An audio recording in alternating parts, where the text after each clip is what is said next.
Hello' guys, কি খবৰ আপোনালোকৰ? নিশ্চয় ভালে আছে। মোৰ ভালেই বাৰু। আজি ৰাতিপুৱাৰে পৰা ভিডিঅ'টো আৰম্ভ কৰি দিলোঁ। এতিয়া মই আহিছোঁ ফিল্ডলৈকে বুলি। ইয়াতে আমি এতিয়া দৌৰিম আৰু দৌৰা হৈ গ'ল। মানে দৌৰাখিনি ভিডিঅ' কৰা নহ'লে, ভাবিছিলোঁ কৰিম বুলি, কিন্তু মোবাইলটো লগত লৈ গ'লে অলপ অসুবিধা হয়, সেইকাৰণে ভিডিঅ' কৰা নহ'ল। আৰু দৌৰা হোৱাৰ পিছতে এক্সাৰচাইজ কৰিলোঁ। এক্সাৰচাইজটো মেইন, মানে আমাৰ দেহটোৰ কাৰণে ৰাতিপুৱা পুৱা এক্সাৰচাইজ কৰাটো ভাল কথা। আৰু এনেকৈ লং জাম্পো মাৰিলোঁ।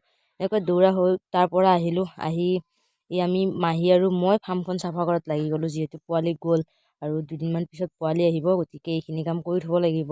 আৰু মাহীকো লগাই দিছোঁ। চাওকচোন, এইটো কৰ্দৈ দেখিছেনে আপোনালোকে? এইডাল হৈছে কঁঠালৰ গছ। এই কঁঠালৰ গছডালতে মানে লাগিছে আৰু কৰ্দৈটো। কিন্তু মই মানে ফাৰ্ষ্ট টাইম দেখি বিশ্বাস হোৱাই নাছিলে। কৰ্দৈ গছডাল অলপ দূৰতে আছে, তথাপিও কঁঠালৰ গছডালত কেনেকৈ কৰ্দৈটো লাগিছে। মই আপোনালোকক ইয়াৰে আগৰ এটি ভিডিঅ'ত দেখুৱাইছিলোঁ, মানে কৈছিলোঁ আৰু আমাৰ কি কি খেতি কৰিছে মই আপোনালোকক নিশ্চয় দেখাম বুলি। আৰু আজি ভাবিলোঁ দেখাই দিওঁ একেলগে। আৰু ইয়াতে পকা কিবা কিবি ৰুইছে আৰু সৰু সৰুকৈ মানে হৈ অহা নাই, আৰু দুদিনমান পিছত হৈ আহিব। আৰু ইফালে লাই শাক আছে। আৰু ইয়াতে আমি বেহাৰৰ খেতি কৰিছিলোঁ। আৰু এনেকৈ ঘৰৰ কাম বন কৰা হোৱাৰ পিছতে টুকু আৰু মই ওলালোঁ এতিয়া ঠাইলৈ।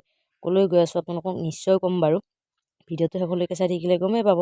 আৰু এতিয়া টুকু আৰু মই আহিলোঁ জুবিনদাৰ অন্তিমখন চিনেমা ৰৈ ৰৈ বিনালে চাব। মানে শেষে হৈছিল বুলি ক'ব পাৰি। ৰাইজৰ শেষত হ'লেও চালোঁ আৰু ৰৈ ৰৈ বিনালেখন। জুবিনদাক বহুতেই বেছিকৈ মিছ কৰোঁ। গতিকে আজিলৈ মিনি ব্লগটো ইমানতে সামৰিলোঁ। Bye bye.